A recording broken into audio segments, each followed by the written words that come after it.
കേരളത്തിലെ വൈജ്ഞാനിക സംവാദങ്ങളെക്കുറിച്ചാണ് നമ്മൾ കേൾക്കാൻ പോകുന്നത്.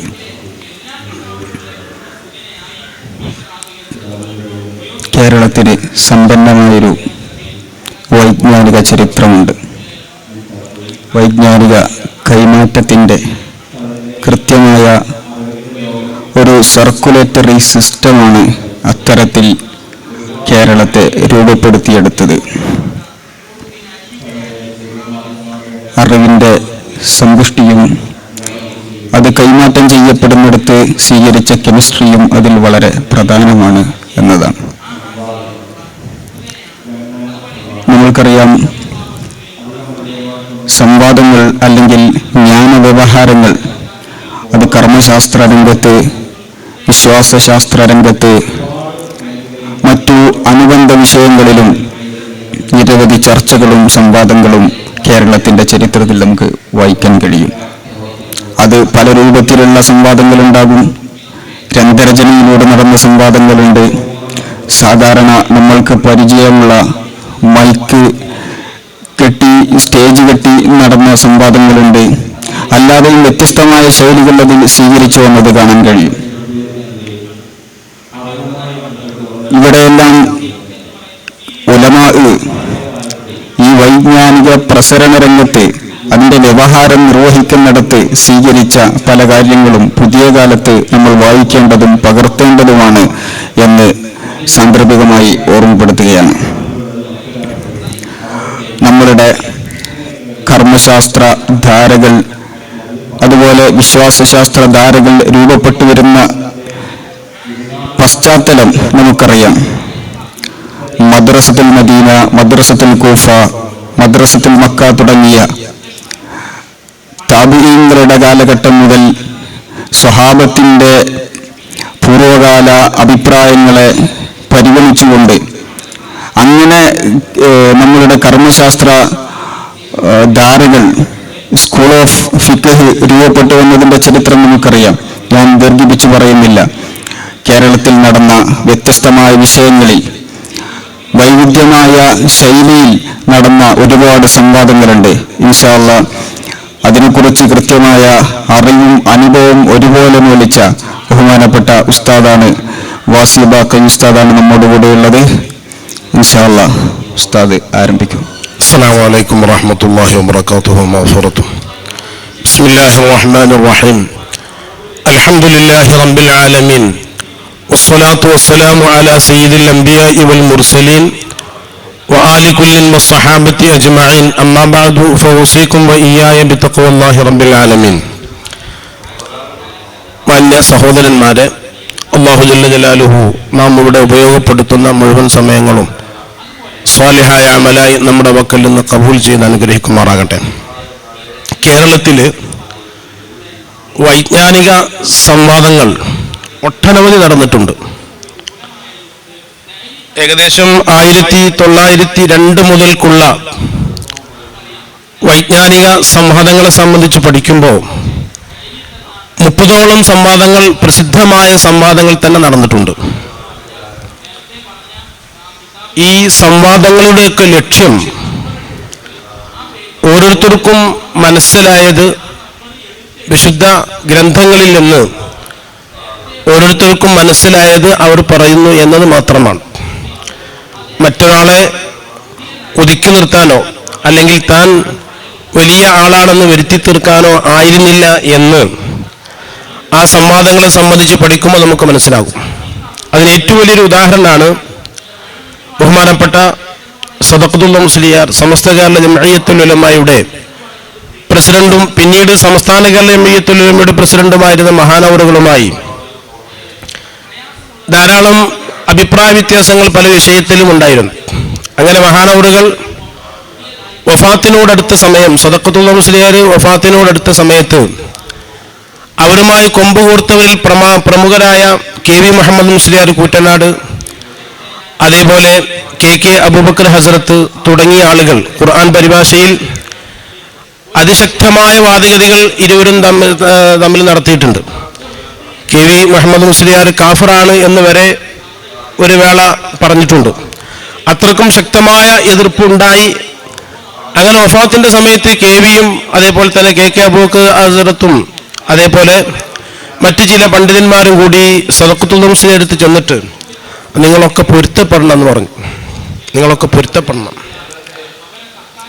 അപ്പൊ ഈ വിഷയത്തിന് അന്ന് സാക്ഷിയായിരുന്നു ബഹുമാനപ്പെട്ട നജീബ് മുസ്ലിയാർ, സംസ്ഥാന ഉലമയുടെ ഇപ്പോഴത്തെ പ്രമുഖ വ്യക്തിത്വമായ നജീബ് മുസ്ലിയാർ എന്ന് സാക്ഷിയായിരുന്നു. അപ്പോ നിങ്ങളൊക്കെ പൊരുത്തപ്പെടണമെന്ന് പറഞ്ഞപ്പോൾ സദഖത്തുൽ മുസ്ലിയാർ പറഞ്ഞത്ര അതിനെന്താ പൊരുത്തപ്പെടാനുള്ളത്? നിങ്ങൾക്ക് ഹക്കാണെന്ന് തോന്നുന്നു നിങ്ങൾ പറഞ്ഞു, എനിക്ക് ഹക്കാണെന്ന് തോന്നുന്നു ഞാനും പറഞ്ഞു, അതിനെന്താ പൊരുത്തപ്പെടാനൊന്നുമില്ലല്ലോ, അത് നമ്മൾ പറയേണ്ടത് തന്നെയല്ലേ എന്നാണ് അവർ പറഞ്ഞത്. അപ്പം ഇതായിരുന്നു അവരുടെയൊക്കെ നിലപാട്. ഈ വിഷയം ബഹുമാനപ്പെട്ട നജീബ് മുസ്ലിയാർ തന്നെ എന്നോട് പറഞ്ഞതാണ്. അദ്ദേഹവുമായി ഞാൻ ചില സംഭാഷണങ്ങൾ നടത്തിയപ്പോൾ അദ്ദേഹം തന്നെ പറഞ്ഞതാണ്, ഞാൻ അതിന് ദുഃഖസാക്ഷിയായിരുന്നു, ഞാനും പൊരുത്തപ്പെടിച്ചിരിക്കുന്നു എന്ന് പറഞ്ഞു.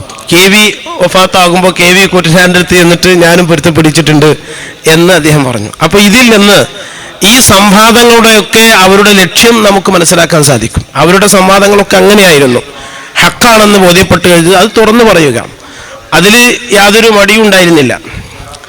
ഇവിടെ വളപരം തലാഖുമായി ബന്ധപ്പെട്ട ഒരു വിഷയം നടന്നപ്പോൾ, വളപരം തലാഖുമായി 1990-കളിൽ വലിയ ഒരു വിവാദം നടന്നിരുന്നു. കർത്താവ് തലാഖിന്റെ സീറയിൽ കർത്താവിനെ പറയണോ പറയണ്ടേ, ഫായിലിനെ പറയണോ പറയണ്ടേ എന്ന ഒരു തർക്കം നടന്നു. ആ തർക്കത്തിൽ ഒരു കക്ഷിയായിരുന്നു എൻ്റെ പിതാവ് കുറ്റിപ്പുറം അബ്ദുള്ള മുസ്ലിയാർ അതിലുണ്ടായിരുന്നു. അപ്പോൾ ഒരിക്കലും ഞാൻ ചെന്നപ്പോൾ അതിശക്തമായ രൂപത്തിൽ ബാപ്പ പ്രതികരിച്ച കൂട്ടത്തിൽ പറഞ്ഞു, മുസ്തഫാനെ എറിഞ്ഞു കൊല്ലണം എന്നാണ്. മുസ്തഫ എന്ന് പറയുന്നത് ഈ വളപുരം തലാഖിലെ തലാഖ് ചൊല്ലിയ കക്ഷിയാണ് മുസ്തഫ. ആ മുസ്തഫാന്റെ ഭാര്യ റംലയാണ് മുസ്തഫ 3 തലാഖ് ചൊല്ലിയത്. അപ്പോൾ അതിശക്തമായ രൂപത്തിൽ മുസ്തഫാനെ എറിഞ്ഞു കൊല്ലണം, വേറെ ഒരാളെ അരിഞ്ഞു കൊല്ലണം എന്ന് രണ്ടും പറഞ്ഞപ്പോൾ ഞാൻ വാപ്പാട് ചോദിച്ചു, ഇങ്ങനൊക്കെ എന്തിനാ പറയണത്? അപ്പം എന്നോട് പറഞ്ഞു, അൽ വാഖിദിയു ദജ്ജാലു ഹാദിഹിൽ ഉമ്മ എന്ന് പറഞ്ഞിട്ടില്ലേ? അൽ വാഖിദിയു ദജ്ജാലു ഹാദിഹിൽ ഉമ്മ, വാഖിദി മുഹദ്ദിസാണ്, അദ്ദേഹത്തെ പറ്റി ദജ്ജാൽ എന്ന് പറഞ്ഞിട്ടില്ലേ? അപ്പോ ഞാൻ ആ വിഷയത്തോടുള്ള ഈർഷ്യത കൊണ്ട് പറയാണ്, വ്യക്തികളോടുള്ള എതിർപ്പ് കൊണ്ട് പറയല്ല, ഞാൻ ആ വിഷയത്തിലുള്ള ഈർഷ്യത കൊണ്ട് പറയുകയാണ്. ഇതായിരുന്നു അവരുടെയൊക്കെ നിലപാട് എന്ന് ഞാൻ ആമുഖമായി പറയുകയാണ്. മൊത്തത്തിൽ നിങ്ങളെ ഇവിടെ നടന്ന സംവാദങ്ങളെ സംബന്ധിച്ചൊരു മൊത്ത വിവരണം ഞാൻ ആദ്യം നൽകാം. ഒന്ന്, 1902 ലാ മൗജൂദ ഇല്ലല്ലാഹ് എന്നത് ദിക്റാണോ അതല്ല വെറും വചനമാണോ എന്നതിൽ തർക്കം നടന്നു. ലാ മൗജൂദ ഇല്ലല്ലാഹ് എന്ന് പറഞ്ഞാൽ അത് കുഫ്രിയത്താണെന്ന് വന്നു. ചില ആൾക്കാർ അങ്ങനെ പറഞ്ഞു. ലാ മൗജൂദ ഇല്ലല്ലാഹ് എന്ന് പറഞ്ഞാൽ അത് ശരിയായ തൗഹീദാണെന്ന് പറഞ്ഞു. അങ്ങനെ 1902 ഈ വിവാദം നടന്നത് കണ്ണൂർ ഭാഗത്തുള്ള കൂത്തുപറമ്പിനടുത്ത് കോട്ടയം എന്ന് പറയുന്ന സ്ഥലമുണ്ട്. അവിടെ കൂത്തുപറമ്പിനടുത്തൊരു കോട്ടയുണ്ട്. കോട്ടയം, തളിപ്പറമ്പ് ഈ ഭാഗങ്ങളിലാണ് ഈ വിഷയം വളരെ തീവ്രമായ രൂപത്തിൽ അവതരിപ്പിക്കപ്പെട്ടത്. ലാ മൗജൂദ ഇല്ലല്ലാഹ് എന്നിട്ട് ഇരു കൂട്ടരും അത് അതിനെപ്പറ്റി പാട്ടുണ്ടാക്കിയിരുന്നു. അങ്ങനെ ഒരു തർക്കം ഇൻഷാ അല്ലാഹ് സമയം കിട്ടുകയാണെങ്കിൽ അതിലേക്ക് നമുക്ക് കടക്കാം. രണ്ടാമതായി ഖിബ്ല തർക്കം 1910 ഒക്കെ നടന്ന ഒരു വിഷയമായിരുന്നു ഖിബ്ല തർക്കം. അതിൽ ബഹുമാനപ്പെട്ട ചാലകത്ത് കുഞ്ഞഹമ്മദ് ഹാജി ഒരു ഭാഗത്തും ബഹുമാനപ്പെട്ട തട്ടാങ്ങര മുസ്ലിയാർ എന്ന് പേരിൽ തട്ടാങ്ങര കുട്ടിയ മുസ്ലിയാർ എന്ന പേരിൽ അറിയപ്പെടുന്ന പുതിയാപ്പുള അബ്ദുറഹ്മാൻ മുസ്ലിയാരുടെ മകളുടെ ഭാര്യയുടെ പിതാവായ കുട്ടിയമൂലിയർ എന്ന തട്ടാങ്ങര കുട്ടിയമൂലിയർ എന്നാ പറയാം. തട്ടാങ്ങര കുട്ടിയമൂലിയരും പൊന്നാനി കുഞ്ഞമ്പാവ മുസ്ലിയാരും ഒരു ഭാഗത്തും ബഹുമാനപ്പെട്ട ചാലകത്ത് ഒരു ഭാഗത്തുമായിട്ട് സംവാദം നടന്നു. ആ സംവാദം തുടക്കം കുറിച്ചത് പുളിക്കൽ വെച്ചായിരുന്നു. നമ്മളെ കൊണ്ടോട്ടിക്കടുത്ത പുളിക്കലാണ് ആ സംവാദത്തിന്റെ തുടക്കം ഉണ്ടായത്. പിന്നെ കോരൂർ തരീഖത്തിനെ സംബന്ധിച്ച് വലിയ വാദപ്രതിവാദങ്ങൾ നടക്കുകയും അവിടെ ശ്രോതാക്കളായ നമ്മൾ മനസ്സിലാക്കേണ്ട ഒരു കാര്യമുണ്ട്.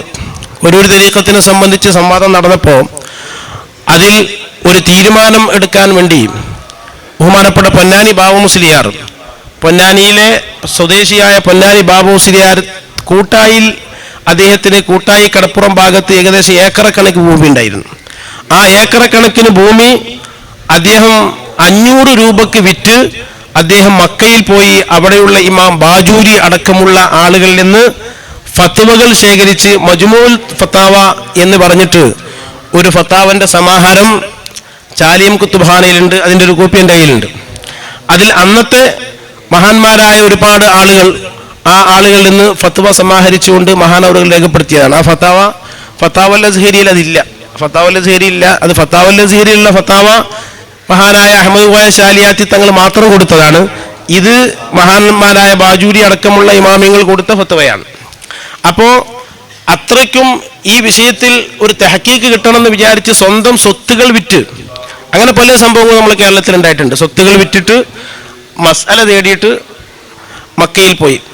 മഹാനായ ഇബ്നു ഹജർ റളിയല്ലാഹു അൻഹുവിന്റെ ഇംദാദ്, ആ ഇംദാദ് നമ്മുടെ കേരളത്തിൽ ആദ്യമായി എത്തുന്നത് 50 സെന്റ് സ്ഥലം വിറ്റിട്ട് നമ്മുടെ കേരളത്തിൽ നിന്ന് മഹാനായ പാങ്ങക്കാരൻ പാങ്ങൽ അഹമ്മദ് കുട്ടി മുസ്ലിയാരുടെ നേതൃത്വത്തിൽ ഒരാളെ ഈജിപ്തിലേക്ക് അല്ലെങ്കിൽ ഫലസ്തീനിലേക്ക് പറഞ്ഞയച്ച് അദ്ദേഹത്തിന് എല്ലാ ചെലവുകളും കൊടുത്തിട്ട് അദ്ദേഹം കയ്യെഴുത്ത് പ്രതി അവിടുന്ന് കൊണ്ടുവന്നിട്ടാണ് താനൂരിൽ ഇംദാദ് ഉണ്ടായത്. നമ്മുടെ പഴയകാലത്തെ ഉലമാ ഇൽമു നിലനിർത്താൻ വേണ്ടി ചെയ്ത ത്യാഗങ്ങൾ ഇടക്ക് വെച്ച് ഓർമ്മപ്പെടുത്തിയത് മാത്രം. ആ ഇംദാദ് ഇപ്പോൾ PDF ആയിട്ട് കിട്ടുന്നുണ്ട്, അത് വേറെ കാര്യം. അന്ന് ഈ ഇംദാദ് ഇങ്ങനെയാണ് ആദ്യമായിട്ട് കേരളത്തിൽ ഇംദാദ് എത്തുന്നത്. പിന്നെ ബുഖാരി സാദാത്യങ്ങൾ, അവരെ സംബന്ധിച്ച് ബുഖാരി സാദാത്യങ്ങൾ സാദാത്യങ്ങളാണോ അല്ലയോ എന്ന ഒരു വലിയ തർക്കം, അതിലും ഈ മഹാനായ കുട്ടിയമൂലിയർ കക്ഷിയാണ്. അതുപോലെ തന്നെ ഖിലാഫത്തും സ്വാതന്ത്ര്യവും, ഖിലാഫത്ത് അതുപോലെ തന്നെ സ്വാതന്ത്ര്യ സമരത്തിൽ പങ്കെടുക്കാൻ പറ്റുമോ ഇല്ലയോ? മഹാനായ തട്ടാങ്ങര കുട്ടിയമൂലിയരെ പോലെ പൊന്നാനി ബാബ മുസ്ലിയാരെ പോലത്തെ ആൾക്കാർ സ്വാതന്ത്ര്യ സമരത്തിൽ പങ്കെടുക്കാൻ പറ്റൂല എന്ന് പറഞ്ഞ ആൾക്കാരെ. അതുകൊണ്ടിട്ട് അവരെ സംബന്ധിച്ച് രണ്ടുപേരും കാഫിറാനി, കുട്ടിയമു വബാവ കാഫിറാനി എന്ന് പറഞ്ഞിട്ട് ഒരു ബൈത്തന്നെ അന്ന് ഉണ്ടാക്കിയിരുന്നു. അവർ രണ്ടുപേരും സ്വാതന്ത്ര്യ സമരത്തിനെ എതിർത്തത് കൊണ്ട് അവർ കാഫിരീങ്ങളാണ് എന്ന് പറഞ്ഞിട്ട് ഒരു ബെയ്ത്തും അങ്ങനത്തെ സംവിധാനങ്ങളൊക്കെ അന്ന് ഉണ്ടായിട്ടുണ്ട്. സ്വാതന്ത്ര്യ സമരം അഥവാ തെരഞ്ഞെടുക്കപ്പെട്ട ഭരണാധികാരികൾക്കെതിരെ സമരം ചെയ്യാൻ പറ്റുമോ ഇല്ലയോ എന്നതായിരുന്നു ആ തർക്കം.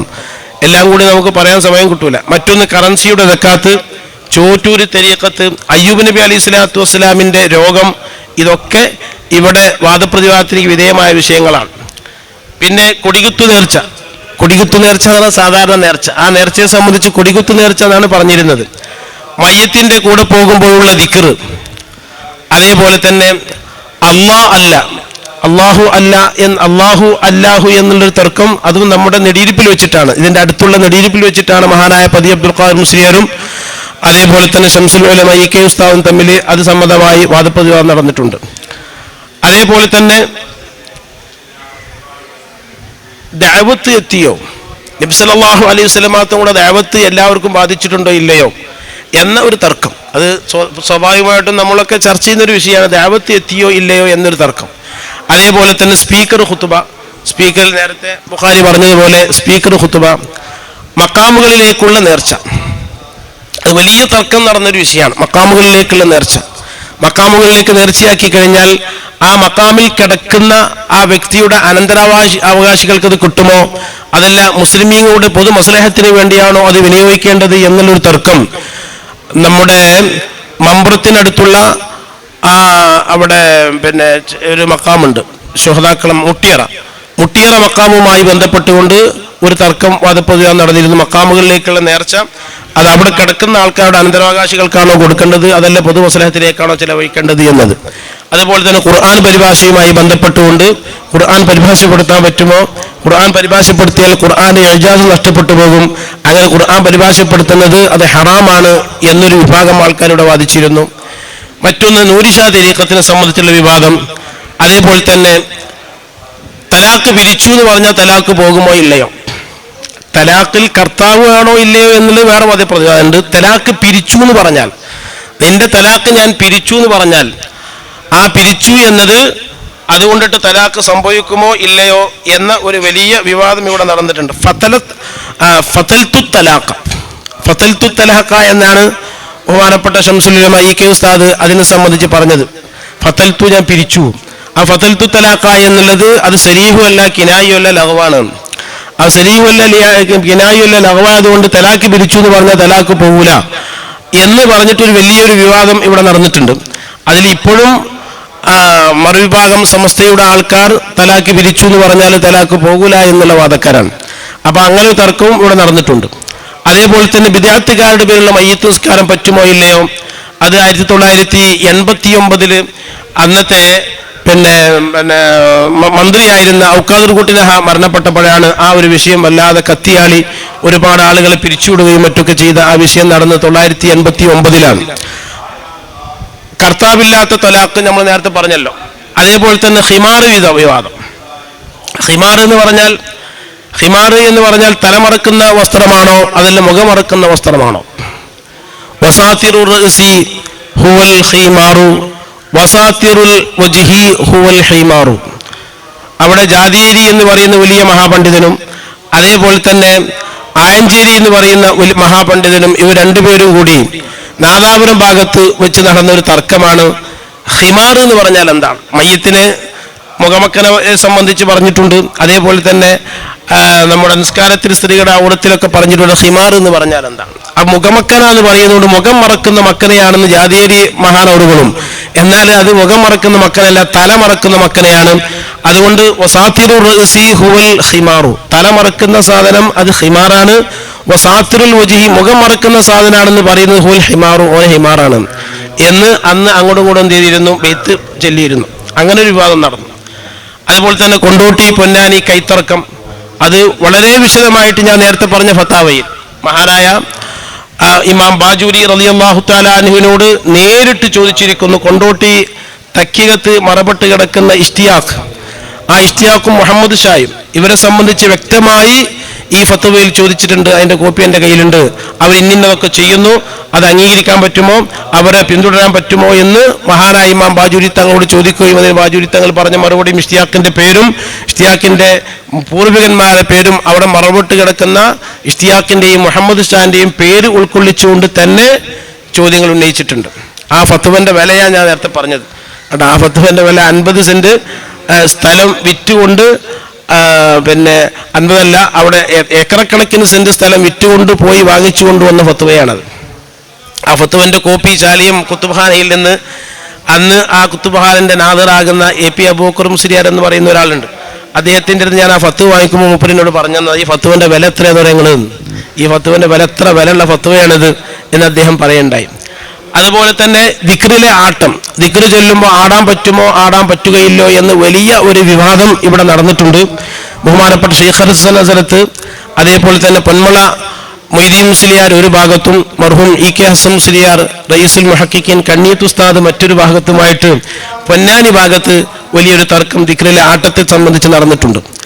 അതേപോലെ തന്നെ കൈ കെട്ടുന്നതിന്റെ ഷട്ടം, കൈ നെഞ്ചത്താണോ കെട്ടേണ്ടത് നെഞ്ചിന്റെ താഴെ കെട്ടേണ്ടത് എന്നതിനെ സംബന്ധിച്ച് കൈ കെട്ടേണ്ടതിന്റെ ഷട്ടം എന്ന് പറഞ്ഞിട്ട് T കുഞ്ഞായി മുസ്ലിയാർ റഹ്മത്തുള്ളാഹി അലൈഹി ഒരു പുസ്തകം എഴുതി. അപ്പോ ആ പുസ്തകത്തിനെതിരായിക്കൊണ്ട് ഷട്ടത്തിനൊരു ചൊട്ട് എന്ന് പറഞ്ഞിട്ട് MCC അബ്ദുറഹ്മാൻ മുസ്ലിയാർ അതിനൊരു മറുപടി എഴുതി. അപ്പോ ചൊട്ടിനൊരു തട്ട് എന്ന് പറഞ്ഞിട്ട് മഹാനായ സദഖത്തുൽ മുസ്ലിയാർ അതിനൊരു മറുപടി എഴുതി. തട്ടിനൊരു കൊട്ട് എന്ന് പറഞ്ഞിട്ട് അതിന് വേറെ മറുപടി വന്നു. കൊട്ടിനൊരു മുട്ട് എന്ന് പറഞ്ഞിട്ട് വേറെയും മറുപടി വന്നു. അത് ചില തട്ടും മുട്ടൊക്കെ എൻ്റെ കയ്യിലുണ്ട്, എല്ലാം കൂടി നമ്മളെ കയ്യിൽ എന്തിട്ട് കിട്ടിയിട്ടില്ല. അന്നത്തെ ബഹുരസങ്ങളായ സംവാദങ്ങൾ അതിൽ ഇടയ്ക്ക് വെച്ച് പറയാണ്, അതിന് സദഖത്തുൽ മുസ്ലിയാർ കൈ നെഞ്ചിന്റെ മേലെ കെട്ടാൻ പറ്റൂല എന്ന് സമർത്ഥിച്ചത് എങ്ങനെയാണെന്നറിയോ? കൈ വായിൽ ഇബ്നു ഹുജർ റളിയല്ലാഹു തആല അൻഹുവിന്റെ ആ ഹദീസിൽ അലസ്സദിരി എന്ന് പറയുന്നുണ്ട്. ആ അലസ്സദിരി എന്നുള്ളത് മിൻഹാജിൽ കൊടുത്തിട്ടുണ്ട്. അതിന് മഹാനായ മഹല്ലിത്തങ്ങൾ മുജാവസിയായിരിക്കുന്ന അന്യന്റെ മാനയും കൊടുത്തിട്ടുണ്ട്.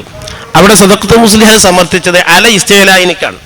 അല ഇസ്തിഗ്ലാഇനിക്കാവുമ്പോൾ ഉലൂബ് വേണമെങ്കിൽ ഇയാൾക്ക് എടുക്കേണ്ടി വരും എന്നായിരുന്നു. നല്ലൊരു മറുപടിയാണ്. ഉലൂബ് വേണമെങ്കിൽ ഇസ്തിഗ്ലാ കിട്ടണമെങ്കിൽ മേലെ ആവണ്ടേ, മേലെ അവിടെ ഇയാൾക്ക് എടുക്കണ്ട. അപ്പൊ കിടന്നിസ്കരിക്കുന്ന ആൾക്ക് മാത്രമേ നെഞ്ചത്ത് കൈവെക്കാൻ പറ്റുള്ളൂ. ആ അലസ്സദിരി എന്നുള്ള ആ ഇബാറത്ത് പ്രകാരം, അലസ്സദിരി എന്ന് പറയുന്ന ഇബാറത്ത് പ്രകാരം ഈ ആൾ നിസ്കരിക്കുന്ന ആൾക്ക് എടുക്കേണ്ടി വരും. അപ്പോഴേ അലയാവുള്ളൂ, അല്ലെങ്കിൽ അലയാവൂല.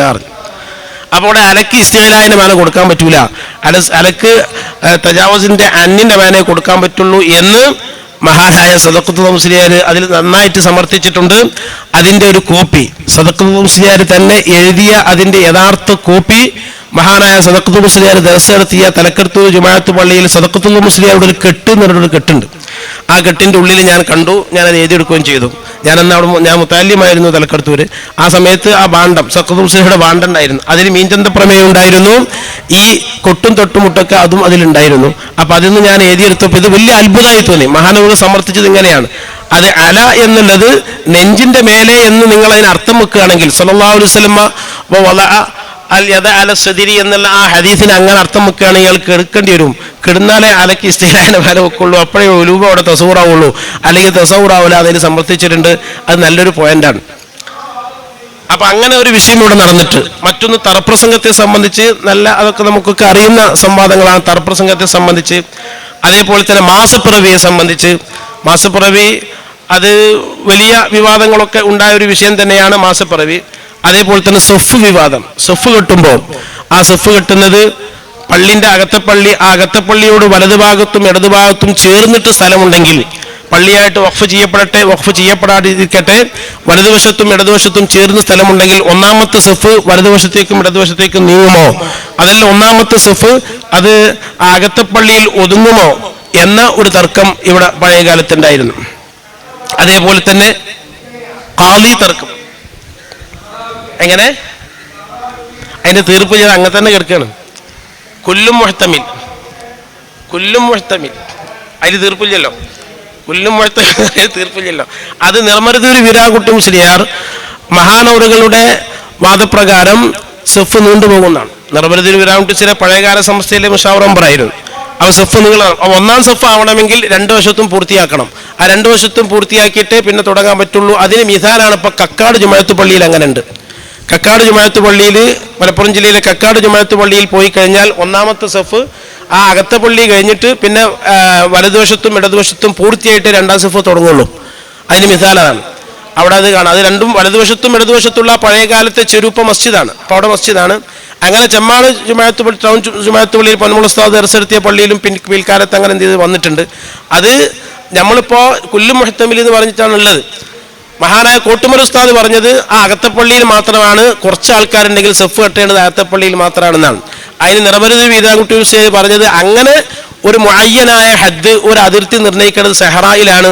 ബുന്യാനിൽ ആ വിഷയം ഞാൻ സെഹറായിലാവുമ്പോഴാണ്, അല്ലെങ്കിൽ സെഹറായിലാവുമ്പോൾ സഫ് അങ്ങനെ നീണ്ടുപോകില്ലേ, പിടുത്തം കിട്ടാതെ പോവല്ലോ. അത് സെഹറായിനക്ക് മാത്രമേ അത് ബാധകമുള്ളൂ. ഒരു ഹദ് തയ്യീൻ ചെയ്തുകൊണ്ടിട്ട് അങ്ങനെ ആക്കുക എന്നുള്ളത് അത് ബുന്യാനിക്ക് അത് ബാധകമല്ല എന്നതാണ് മഹാനായ കോട്ടുമൽ ഉസ്താദിന്റെ വാദം. അങ്ങനെ ഒരു രസകരമായ വാദവും നടന്നിട്ടുണ്ട്. പിന്നെ ഖാലി തർക്കം, തബഈത്ത് കൊണ്ട് ഖാലി ആകുമോ ഇല്ലയോ എന്നുള്ള ഒരു വലിയ വിവാദം അക്കാലത്ത് നടന്നിട്ടുണ്ട്. ആ ഖാലി തർക്കം ഇപ്പോഴും നിലനിൽക്കുന്നുണ്ട്. അതിപ്പോഴും ആ ഖാലി തർക്കം നിലനിൽക്കുന്നുണ്ട്. നേരത്തെ ബുഖാരി പറഞ്ഞതുപോലെ വിവാദങ്ങളിൽ ചിലത് ഒരു ദിവസം കൊണ്ട് അവസാനിച്ചതുണ്ട്, ചിലത് മാസങ്ങളോളം നിലനിന്നുണ്ട്, ചിലത് വർഷങ്ങളോളം നിലനിന്നുണ്ട്, ചിലത് ഇപ്പോഴും നിലനിൽക്കുന്ന വിവാദങ്ങളുണ്ട്. മറ്റൊരു തർക്കമാണ് ജഹ്ർ വിവാദം. ജഹ്ർ വിവാദം എന്ന് പറഞ്ഞാൽ നമ്മളിപ്പോൾ സാധാരണ വെള്ളിയാഴ്ച രാവിലെ ഓതുമ്പോൾ ഇശാ നിസ്കാരത്തിന്, അതേപോലെ തന്നെ ജുമാ നിസ്കാരത്തിനൊക്കെ സബ്ബിസ്മി അല്ലാത്താക്കി ഓതും. അപ്പോൾ അത് ഫുള്ളായിട്ട് ജഹ്റായിട്ട് ഓതണം എന്ന് പറഞ്ഞ് മഹാനായ നന്നമ്പ്ര മമ്മി മുസ്ലിയാർ, മമ്മീലൂർ പാപ്പ എന്നാണ് അവരെ പറ്റി പറയുക. വലിയ ഫക്കീഹാണ് മമ്മീലൂർ പാപ്പ എന്നാ പറയാം. നന്നമ്പ്രയിലാണ് അവർ മറവ് ചെയ്തിട്ടുള്ളത്. മഹാനവറുകൾ പറയുന്നത് ഉറക്കൻ ഓതണം. സബ്ബിസ്മ റബ്ബിക്കൽ അല്ലദീ ഖലഖ ഫസവ്വ ഉറക്കൻ ഓതണം. എന്നല്ല സനുഖിയുക ഫലാ തൻസ എന്ന് പറഞ്ഞിട്ട് അങ്ങനെ ആക്കിയ പോരാ, അത് തല മുതൽ തന്നെ ഉറക്കെ ഓതേണ്ടതാണ് എന്നാണ് മമ്മീലൂർ പാപ്പാന്റെ വാദവും നന്നമ്പ്ര സെയ്ദാലി ഉസ്താദിന്റെ വാദവും അതാണ്. അതുകൊണ്ട് നന്നമ്പ്ര സെയ്ദാലി ഉസ്താദിന് ജഹ്റൂലി എന്നൊരു പേരുണ്ട്. അവർ ജഹ്റാക്കണം എന്നുള്ള വാദക്കാരനായതുകൊണ്ട് നന്നമ്പ്ര സെയ്ദാലി മുസ്ലിയാർക്ക് അക്കാലഘട്ടത്തിൽ, നന്നമ്പ്ര സെയ്ദാലി ഉസ്താദിനെ എല്ലാവർക്കും അറിയാലോ, നന്നാക്ക് ഫത്തുൽമീന്റെ ആളാണ് സെയ്ദാലി ഉസ്താദ്. ആ സെയ്ദാലി ഉസ്താദിക്ക് ജഹ്റൂലി എന്ന് ഒരു പേരുണ്ടായിരുന്നു. ആ ജഹ്റൂലി എന്ന് പറയാനുള്ള കാരണം ഇതുകൊണ്ടാണ്. നന്നമ്പ്ര സെയ്ദാലി മുസ്ലിയാർ അന്ന് ഇസ്ലാഹുൽ ഉലൂമിൽ മുദരിസായിരുന്നു. ആ കാലഘട്ടത്തിലാണ് ഈ തർക്കം ഉണ്ടായത്. പിന്നെ ഒരു പ്രമാദമായ തർക്കമാണ് 1956-57 കാലഘട്ടങ്ങളിൽ പൊന്നാനി ഭാഗത്ത്, കേച്ചേരി പൊന്നാനി ഭാഗത്ത് അതിൽ ഒരു ഡിസ്ട്രിക്ട് ജഡ്ജി കൂടി പങ്കെടുത്തൊരു വിവാദമാണ്.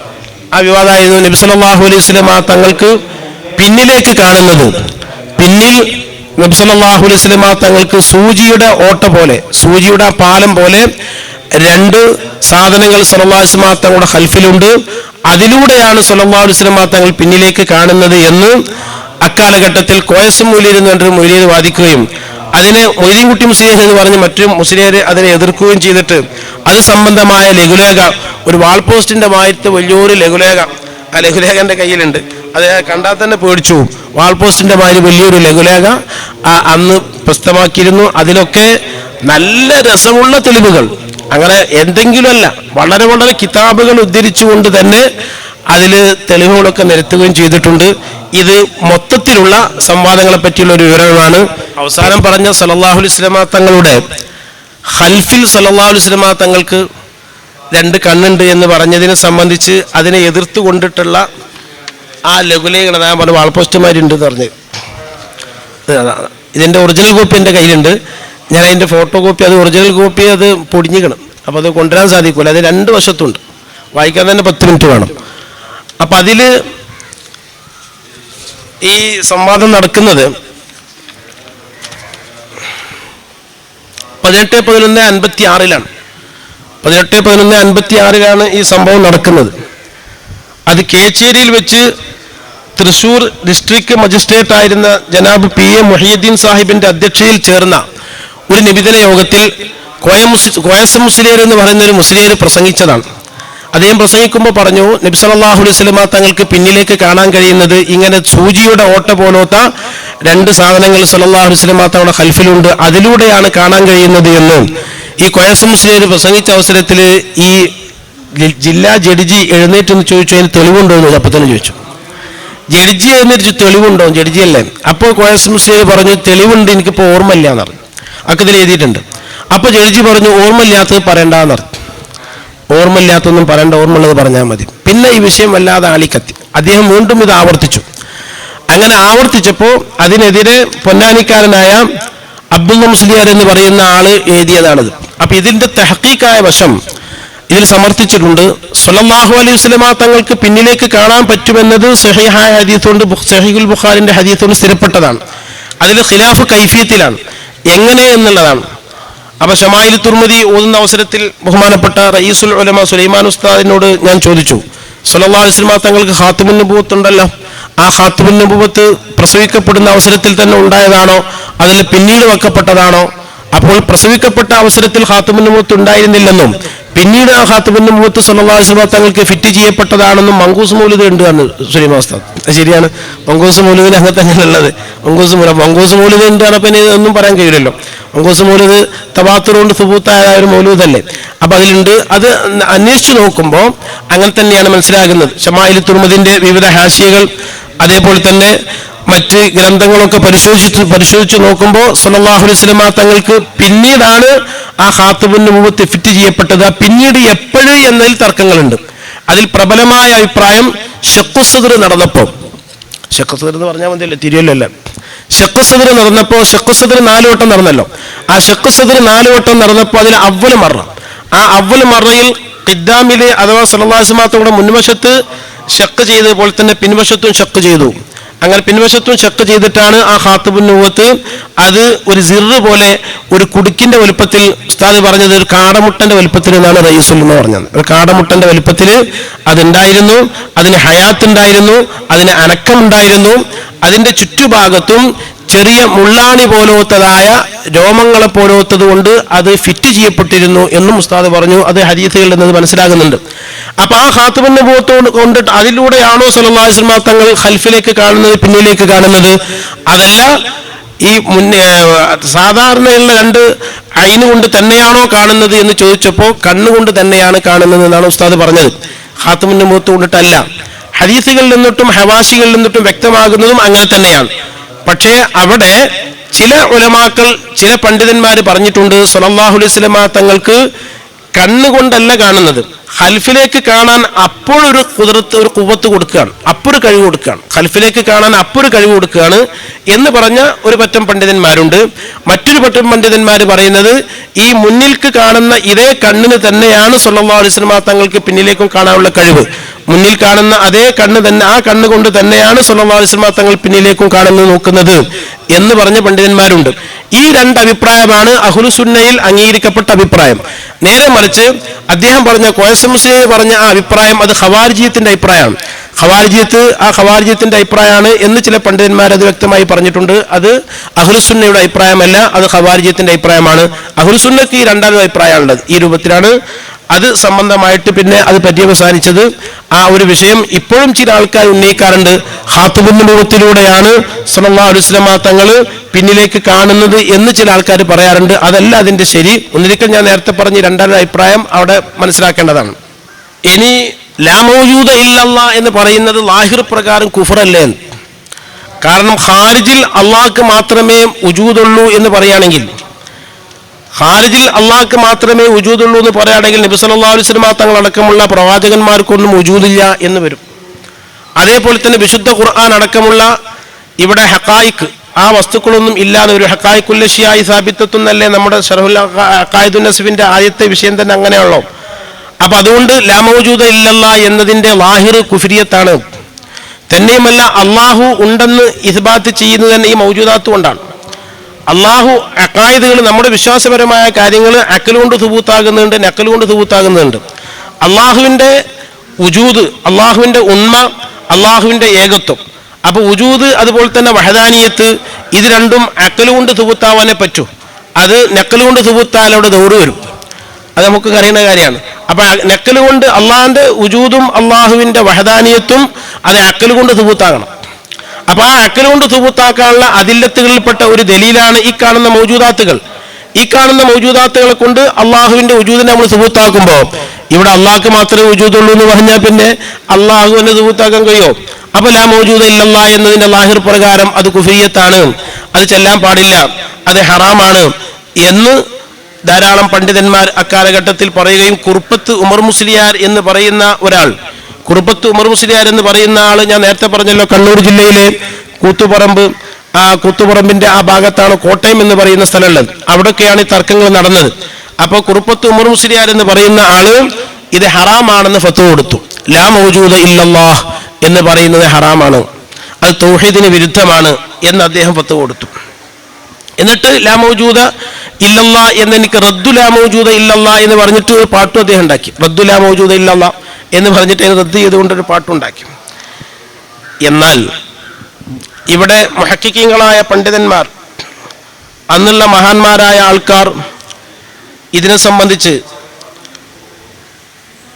അവർ എഴുതിയത് ലാ മൗജൂദ സംബന്ധമായിട്ട് ലാ മൗജൂദ ഇല്ലല്ലാഹ് എന്നതിലെ ലാ പോയിന്റ് എന്ന് പറഞ്ഞിട്ട് സനാഉല്ലാഹി മക്തി തങ്ങൾ, ചരിത്ര വിദ്യാർത്ഥികൾക്ക് അദ്ദേഹത്തെ സംബന്ധിച്ചറിയാം, സനാഉല്ലാഹി മക്തി തങ്ങൾ ലാ മൗജൂദന്റെ ലാന്റെ പോയിന്റ് എന്ന് പറഞ്ഞിട്ട് ലഘുലേഖ ഇറക്കിയിട്ടുണ്ട്.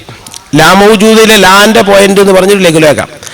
അതിൽ സമർത്ഥിച്ചിരിക്കുന്നത് ലാ മൗജൂദ ഇല്ലല്ലാഹ് എന്ന് പറയുന്ന ആ മൗജൂദിന്റെ അർത്ഥം ഉള്ളവൻ എന്നാണ്. മൗജൂദ് എന്ന് പറഞ്ഞാൽ ഉള്ളവൻ എന്നാണ്, എത്തിക്കപ്പെട്ടവൻ എന്നല്ല. വിദ്യാർത്ഥികൾ അവിടെ മനസ്സിലാക്കേണ്ട ഒരു പോയിന്റാണത്. മൗജൂദ് മൂജദ് രണ്ടും വ്യത്യാസമുണ്ട്. ലാ മൗജൂദ ഇല്ലല്ലാഹ് എത്തിക്കപ്പെട്ടവൻ അള്ളാഹു മാത്രമേ ഉള്ളൂ എന്നല്ല ലാ മൗജൂദിന്റെ അർത്ഥം. പിന്നെ ഉള്ളവൻ അള്ളാഹു മാത്രമാകുന്നു എന്ന് വെച്ചാൽ ഒരു ഇല്ലായ്മയിൽ നിന്നിട്ട് ഉണ്ടാവൽ സ്ഥിരമാവാത്ത ആള് എന്ന അർത്ഥമല്ല. ഹവാദിസുകൾ മുഴുവൻ, മുംകിനാത്തുകൾ മുഴുവൻ, ബഹുമാനപ്പെട്ട താജുൽ മുഹക്കിക്കിൻ കോട്ടൂർ ഉസ്താദ് പറയും, മുംകിന് ഹാലിക്കത്തും ബാത്തിലത്തുദാത്താണ്, അതുപോലെ ഹാലിക്കത്തുദാത്താണ്, ബാത്തിലത്തുൽ ഹഖീഖത്താണ് എന്ന് എപ്പോഴും കോട്ടൂർ ഉസ്താദ് പറയും. മുംകിനിന്റെ അവസ്ഥ അങ്ങനെയാണ്. അപ്പൊ അതുകൊണ്ട് മൗജൂദ് എന്ന് പറഞ്ഞതിന്റെ അർത്ഥം സ്വയം ഭൂവായൻ എന്നാണ് അർത്ഥം. സ്വയം ഭൂവായവൻ, അതിൽ ഇല്ലായ്മയിൽ നിന്നിട്ട് ഉണ്ടായി പിന്നെ സ്ഥിരത നഷ്ടപ്പെടുന്നവൻ എന്ന അർത്ഥമല്ല.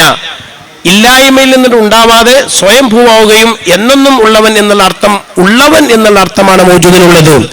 എത്തിക്കപ്പെട്ടവൻ എന്ന അർത്ഥം കൊടുക്കുകയാണെങ്കിൽ മൂജദ് എന്ന് പറയണം, എത്തിക്കപ്പെട്ടവെന്ന് പറയാൻ മൂജദ് എന്ന് പറയണം. അപ്പൊ അതുകൊണ്ട് ലാ മൗജൂദ ഇല്ലല്ലാഹ് എന്ന് പറഞ്ഞാൽ ഹഖീഖിയായ വജൂദ്, യഥാർത്ഥ അസ്തിത്വം അള്ളാഹ്ക്ക് മാത്രമേ ഉള്ളൂ. യഥാർത്ഥ അസ്തിത്വം അള്ളാഹ്ക്ക് മാത്രമേ ഉള്ളൂ. ബാക്കിയുള്ളതൊക്കെ അതിമിൽ നിന്നിട്ട് വന്നത്, ഇല്ലായ്മയാണ് അതിൻ്റെ ആദ്യത്തെ അവസ്ഥ. ഇല്ലായ്മയിൽ നിന്ന് വന്ന് അത് നശിച്ചു പോകുന്നതാണ്, ബഖാ ഇല്ലാത്തതാണ്. അതാണ് ലാ മൗജൂദ ഇല്ലല്ലാ എന്നതിന്റെ അർത്ഥം. എന്നല്ലാതെ പുറമേ എത്തിക്കപ്പെട്ടത്, ഖാരിജിൽ എത്തിക്കപ്പെട്ടത് അള്ളാഹു മാത്രമേ ഉള്ളൂ എന്ന അർത്ഥമല്ല. അതുകൊണ്ട് ലാ മൗജൂദ ഇല്ലല്ലാ എന്നുള്ളത് ശരിയാണ്. അത് ദിക്ർ ചെല്ലുന്നുകൊണ്ടിട്ട് തകരാറൊന്നുമില്ല. അത് ദിക്റിൽ ഉൾപ്പെടുത്താൻ പറ്റുന്ന ലാ മൗജൂദ ഇല്ലല്ലാ എന്നുള്ള ദിക്ർ ഉപയോഗിക്കുന്നതുകൊണ്ട് കുഴപ്പമൊന്നും ഇല്ല എന്ന് അന്ന് സനാഉല്ലാഹി മക്തി തങ്ങൾ അതിനെ സംബന്ധിച്ച് എഴുതുകയും അത് തന്നെയാണ് ബഹുമാനപ്പെട്ട ബാഖിയാത്തുസ് സാലിഹാത്തിലെ പ്രിൻസിപ്പളും ഉസ്താദുമായിരുന്ന മഹാനായ മുഹഖിഖ് അബ്ദുൽ ജബ്ബാർ ഹസ്രത്ത് എന്ന പേരിൽ അറിയപ്പെടുന്ന മഹാനവറുകൾ, നമ്മളെ ഇന്ത്യയിലെ ഒന്നാമത്തെ ശംസുൽ ഉലമ ബഹുമാനപ്പെട്ട ബാനി ഹസ്രത്താണ്. ബാഖിയാത്തുസ് സാലിഹാത്തിന്റെ ഫൗണ്ടർ, ബാഖിയാത്തുസ് സാലിഹാത്തിന്റെ സ്ഥാപനം ഉണ്ടാക്കിയ മഹാനവറുകൾ 1919 മഹാനവറുകൾ വഫാത്താകുന്നത്. 1919 വഫാത്തായ മഹാനായ ബാനി ഹസ്രത്തിന്റെ പ്രമുഖ ശിഷ്യനും അതേപോലെ തന്നെ വലിയ മുനാദിറുമായിരുന്ന, നിരീശ്വരവാദികളുമായും മറ്റുമൊക്കെ വല്ലാതെ വാദപ്രതിവാദത്തിൽ ഏർപ്പെട്ടിരുന്ന ആളാണ് ഷെയ്ഖുന അബ്ദുൽ ജബ്ബാർ ഹസ്രത്ത്. മഹാനവറുകൾ വഹദത്തുൽ വജൂദിനെ സംബന്ധിച്ച് ഒരു ഗ്രന്ഥം എഴുതിയിട്ടുണ്ട്, റിസാല വഹദത്തുൽ വജൂദ്. വഹദത്തുൽ വജൂദ് പറഞ്ഞാൽ ലാ മൗജൂദ ഇല്ലല്ലാഹ് എന്നതിന്റെ അർത്ഥം. വഹദത്തുൽ വജൂദിന്റെ അർത്ഥം ലാ മൗജൂദ ഇല്ലല്ലാഹ്. ആ വഹദത്തുൽ വജൂദ് അത് കുഫ്രിയത്താണെന്നും അത് ശ്രീ ശങ്കരാചാര്യരുടെ അദ്വൈത സിദ്ധാന്തങ്ങളൊക്കെ അതിൽ കടന്നു കൂടിയിട്ടുണ്ടെന്നൊക്കെ ഇപ്പോഴും ചില ആൾക്കാർ പറയുന്നുണ്ട്. മഹാനായ അഅ്ലാ ഹസ്രത്തിന്റെ, ബാനി ഹസ്രത്തിന്റെ ശിഷ്യനായ അബ്ദുൽ ജബ്ബാർ ഹസ്രത്തിന്റെ ആ ഗ്രന്ഥത്തിൽ കുഫ്രിയത്തുണ്ടെന്നൊക്കെ ചില ആൾക്കാർ വാദിക്കുന്നുണ്ട്. അതിൽ യാതൊരു കുഫ്രിയത്തുമില്ല. അത് ഇങ്ങനെ മനസ്സിലാക്കിയാൽ മതി. മൗജൂദ് മൂജദ് രണ്ടാണ്. മൗജൂദ് എന്ന് പറഞ്ഞാൽ ഉള്ളവൻ എന്നാണ് അർത്ഥം. മൂജദ് എന്ന് പറഞ്ഞാൽ എത്തിക്കപ്പെട്ടവൻ എന്നർത്ഥം. നമുക്ക് അറിയണമെന്നല്ലേ. അപ്പൊ ലാ മൗജൂദ ഇല്ലല്ലാ എന്നുള്ള ആ വാദം അത് സൂഫിയാക്കളുടെ ദഅവയും, സൂഫിയാക്കൾ ഇവിടെ യഥാർത്ഥ വജൂദ് എന്ന് വെച്ചാൽ അതിമിൽ നിന്ന് അല്ലാതെ പിന്നെ ബഖാഉൽ വജൂദ്, അതാണല്ലോ ഉള്ളവൻ എന്ന് പറയുന്നത്. അതാണ് മഹാനായ ഷെയ്ഖുന അബ്ദുൽ ജബ്ബാർ ഹസ്രത്ത് മഹാനവറുകൾ ആ തന്റെ റിസാലയിൽ, വഹദത്തുൽ വജൂദിന്റെ റിസാലയിൽ സ്ഥിരപ്പെടുത്തിയതും സ്ഥാപിച്ചതും അതാണ്. അപ്പോ ആ നിലക്ക് നമ്മുടെ അഹ്ലുസുന്ന വൽ ജമാ വിശ്വസിക്കുന്നതും ലാ മൗജൂദ ഇല്ലല്ലാ എന്നത് ചില റാത്തീബുകളുടെ ദിക്റുകളിലൊക്കെ അതുണ്ട്, ലാ മൗജൂദ ഇല്ലല്ലാ. ആ നിലക്ക് വന്നതാണത്. ഈ നിലക്ക് അതിന്റെ അർത്ഥം മൂജദ് എന്നല്ല, ഉള്ളത് എന്നുള്ള അർത്ഥപ്രകാരം അത് തൗഹീദിന്റെ അടിത്തറ തന്നെയാണ് എന്നാണ് പിൽക്കാലത്ത് സ്ഥിരപ്പെടുത്തതും. അതേപോലെ തന്നെ ശൈഖുന അബ്ദുൽ ജബ്ബാർ ഹസ്രത്ത് മഹാനവറുകൾ തന്റെ റിസാലയിൽ പറയുകയും ചെയ്തത്. ആ റിസാല നമുക്ക് ലഭ്യമാണ്. മഹാനായ അബ്ദുൽ ജബ്ബാർ ഹസ്രത്തിന്റെ വഹദത്തുൽ വജൂദിനെ സംബന്ധിച്ചുള്ള റിസാല, ആ റിസാല അടങ്ങുന്ന ഒരു ഗ്രന്ഥം മർക്കസു സഖാഫത്ത് സുന്നിയിലെ മുദരിസായിരുന്ന മുഖ്താർ ഹസ്രത്ത് എഴുതിയിട്ടുണ്ട്. മുഖ്താർ ഹസ്രത്ത് ഫൽസഫന്റെ മവാദിയും ഫൽസഫന്റെ ചില മവാദികളും അതോടുകൂടി തന്നെ ഈ റിസാലയും അതിൽ ഉൾക്കൊള്ളിച്ചിട്ടുണ്ട്. അപ്പൊ ആ റിസാല നമുക്ക് കിട്ടും. വഹദത്തുൽ വജൂദിൽ അബ്ദുൽ ജബ്ബാർ ഹസ്രത്ത് എഴുതിയ റിസാല ലഭ്യമാണ്. അതിന്റെ ഹാസിൽ എങ്ങനെയാണെന്ന് നമ്മൾ മനസ്സിലാക്കിയിട്ട് അത് വായിക്കാവൂ. അതല്ലാത്ത രൂപത്തിലാണെങ്കിൽ ഇങ്ങനെ അബദ്ധത്തിൽ പെട്ടുപോയി അത് കുഫ്രിയത്താണ് എന്നൊക്കെയുള്ള വാദത്തിലേക്ക് എത്തും. ഇനി ദിക്റിലെ ആട്ടത്തെ സംബന്ധിച്ച് അക്കാലഘട്ടത്തിൽ 1965 ആ 65 ഒരു ലഘുലേഖയാണത്. ഇതില് ആട്ടത്തിന്റെ നേട്ടം എന്നാണ് ഇതിന്റെ അർത്ഥം. ആട്ടത്തിന്റെ നേട്ടം എന്ന് പറഞ്ഞിട്ട് ആട്ടത്തിനെ നിശിതമായി വിമർശിച്ചിരിക്കുകയാണ്. നമ്മൾ നോക്കും ആട്ടത്തിന് വലിയ ഫളീലത്തുണ്ടെന്നായിരിക്കും ഇതിൽ എഴുതിയിട്ടുണ്ടാവുമെന്ന് വിചാരിക്കുക. ഇത് ആട്ടത്തിനെ നിശിതമായി വിമർശിച്ചിരിക്കുകയാണ്. ഈ ഒരു സംഭവം വരാനുള്ള കാരണം നമ്മുടെ മുറ്റിച്ചൂർ ഉസ്താദായിരുന്ന EK അഹമ്മദ് ഹാജി മഹാനവറുകൾ ചാവക്കാടിനടുത്ത ഒരു സ്ഥലത്ത് ദർസ് നടത്തിയിരുന്നു, ചാവക്കാടിനടുത്ത്. അപ്പൊ അവിടെ മഹാനവറുകളുടെ ദർസിൽ ഇടയ്ക്ക് ദിക്ർ ഹൽക്ക സംഘടിപ്പിക്കും. ആ ദിക്ർ ഹൽക്കയിൽ മഹാനവറുകൾ ആടാത്ത കുട്ടികളോട് നിർബന്ധിച്ച് ആടിക്കും. നിങ്ങൾ ആടണം എന്നൊരു ദിക്ർ ആടിയേ പറ്റൂ എന്ന് പറഞ്ഞാൽ മൂപ്പർ ആടിക്കും. അങ്ങനെ ഒരു മുത്താലിമ് ആടിയില്ല. അപ്പോൾ അവനോട് അടുത്ത ദിക്റിൽ ആടാൻ പറഞ്ഞപ്പോൾ ഓൻ ആടിയില്ല. അപ്പോൾ അവനെ ദർസിന്ന് പുറത്താക്കി.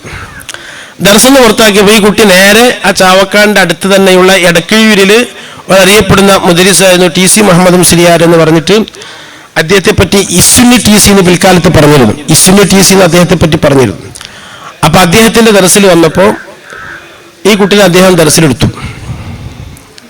അങ്ങനെ ദർസിലെടുത്തതിന് ശേഷം പിന്നെ അവിടുത്തെ പള്ളിയിൽ ഒരു നിസ്കാര പള്ളിയിൽ ഇമാമും മദ്രസയിലും മുഅല്ലിമുമായ ഒരാൾ വന്നിട്ട് ടി സിനോട് ചോദിച്ചു, ദിക്ർ ചൊല്ലുമ്പോൾ ആടാൻ പറ്റുമോ എന്ന് ചോദിച്ചു. അപ്പോൾ ടി സി പറഞ്ഞു ആടാൻ പറ്റില്ല എന്നാ തോന്നുന്നത്, കിതാബ് നോക്കണം. അന്ന് ഞാൻ കിതാബ് നോക്കി പറയാമെന്ന് പറഞ്ഞിട്ട് അയാളെ വിട്ടു. അയാൾ പിന്നെ വന്നിട്ട് ഞാൻ കിതാബ് നോക്കിയിട്ടില്ല, നേരം കിട്ടിയിട്ടില്ല, അതുകൊണ്ട് കുട്ടികളെ വിളിച്ചു, മുത്താലിമിനെ വിളിച്ചിട്ട് കുർദി കൊടുത്തിട്ട് കുട്ടിയോട് പറഞ്ഞു, നിങ്ങൾ ഈ കുർദി നോക്കി ഇതിൽ അതിനെപ്പറ്റിയൊക്കെ പറയുന്നുണ്ട് എന്ന് പറഞ്ഞ സ്ഥലം തയ്യം ചെയ്ത് കൊടുത്തിട്ട് കുട്ടികൾ മുത്താലിമികൾ കുർദി നോക്കി പോലെ ഇത് ആക്കി വെച്ച്. പിന്നെ ഇയാൾ മൂന്നാമട്ടം വന്നപ്പോൾ നിങ്ങൾ ദിക്റിന്റെ ആട്ടത്തിനെ പറ്റി അറിയാൻ വന്നതാണല്ലേ, അതാ മുത്താലിമിയോട് ചോദിച്ചോളിന്ന് പറഞ്ഞു. അപ്പോൾ ഇയാൾക്ക് പറ്റിയില്ല. ഇയാൾ വലിയൊരാളാണ്, മുത്താലിമിയോട് ചോദിക്കാറുമ്പോൾ ആൾക്ക് മോശമായി. ടി സി മുത്താലിമിയോട് ചോദിക്കാന്ന് പറഞ്ഞാൽ മുത്താലിമികളാണ് നോക്കിക്കണം, മൂപ്പർക്ക് നേരം കിട്ടാൻ കുട്ടികളെ നോക്കിക്കണം. അപ്പോൾ ഇയാൾ പറഞ്ഞ് പരത്തി ടി സി ആട്ടത്തിനെതിരാണെന്ന് പറഞ്ഞ് അങ്ങനെ അവിടെ വലിയ ഫിത്തനയായി. ഈ ടി സിനെ ഇപ്പം ഇയാളെ ബഹുമാനപ്പെട്ട ടി സി എന്ന് പറയാൻ പറ്റൂല, അയാൾ പിന്നെ ജമാഅത്തെ ഇസ്ലാമിയായി മാറി. അയാൾ ജമാഅത്തെ ഇസ്ലാമിക്കാരനെ. അത് ഈ ആട്ടത്തിന്റെ നേട്ടം എന്നുള്ള അയാളുടെ ലഘുലേഖയാണത്. ഈ ലഘുലേഖ മനസ്സിലായാൽ തന്നെ വായിച്ചാൽ തന്നെ തിരിയും അയാൾ ജമാഅത്തെ ഇസ്ലാം ആവുമെന്ന് മനസ്സിലാവും, വായിച്ചാൽ തന്നെ തിരിയത്. അപ്പോൾ മഹാനായ കൊട്ടുമൽ ഉസ്താദും EK ഉസ്താദും ജാമിയാനൂരിയയിൽ പട്ടിക്കാട് ജാമിയാനൂരിയയിൽ മുദരിസായിരുന്ന കാലഘട്ടത്തിലാണ്. ഈ ടി സി ആണെങ്കിലും കോട്ടുമൽ ഉസ്താദിന്റെ ശിഷ്യനുമാണ്. അങ്ങനെ ടി സിനെ കോട്ടുമൽ ഉസ്താദ് ജാമ്യയിലേക്ക് വിളിപ്പിച്ചിട്ട് ചോദിച്ചു, EK അഹമ്മദ് ഹാജി പുറത്താക്കിയ മുത്താലിമിനെ നീ എന്തിനാ അടുത്ത് ചോദിച്ചു. അപ്പൊ ഇയാൾ പറഞ്ഞ മറുപടി, അങ്ങനെ ഒരു സ്ഥലത്തുനിന്ന് പുറത്താക്കിയ മുത്താലിമികളെ നമ്മളാരും എടുത്തിട്ടില്ലെങ്കിൽ ഇപ്പൊ ഒന്ന് കോളേജിൽ കാണുന്ന ഒരുപാട് ഉസ്താദുമാരാവില്ലല്ലോ എന്നറിഞ്ഞു. കിനായത്തായിട്ടും മറ്റൊക്കെ ആയിട്ട് ഇയാളെങ്ങാണ് പറഞ്ഞു. തിരിഞ്ഞവർക്കൊക്കെ തിരി, ഇങ്ങൾക്കൊന്നും തിരിയില്ലെങ്കിലും തിരിഞ്ഞവർക്കൊക്കെ തിരിയാവും. അപ്പൊ അവർക്കൊക്കെ വലിയ ദേശീയായി, അപ്പറഞ്ഞ ദേശീയായി. പിന്നെ അദ്ദേഹം അതിൽ തന്നെ ഉറച്ചു നിന്നു.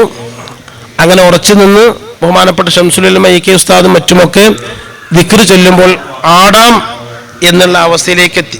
ദിക്ർ ചൊല്ലുമ്പോൾ ആടാം, അങ്ങനെ ദിക്ർ ചൊല്ലുമ്പോൾ ആടുന്നതുകൊണ്ട് വിരോധമില്ല എന്നുള്ള ആ വിഷയ സംബന്ധമായി മഹാനായ ശംസുൽ ഉലമ EK ഉസ്താദും കണ്ണീത്ത് ഉസ്താദും EK ഹസൻ മുസ്ലിയാരും ഇവരെല്ലാവരും അങ്ങനെ ആടാമെന്ന് പറയുകയും പൊന്നാനി ഒരു സ്ഥലത്ത് വെച്ചിട്ട് ഈ സംവാദം നടക്കുമ്പോൾ മഹാനായ EK ഹസൻ മുസ്ലിയാർ സ്റ്റേജും അങ്ങനെ നടന്നിട്ട് ഇങ്ങനെ ആടാന്ന് ഇങ്ങനെ നടന്നിട്ട് ആടാന്നൊക്കെ പറഞ്ഞ് അത് പിന്നെ സമസ്ത മുഷാവറയിൽ ഈ തർക്കം വന്നു, ഈ വിഷയം വന്നു.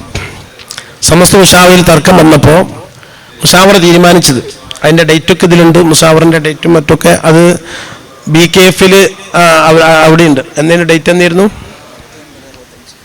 10/9/65. 10/9/65 മുഷാവറ കൂടിയിട്ട് ആ മുഷാവറിൻ്റെ തീരുമാനം എൻ്റെ കയ്യിൽ, അതിൻ്റെ എല്ലാവിധ ഡീറ്റെയിൽസുകളുണ്ട്.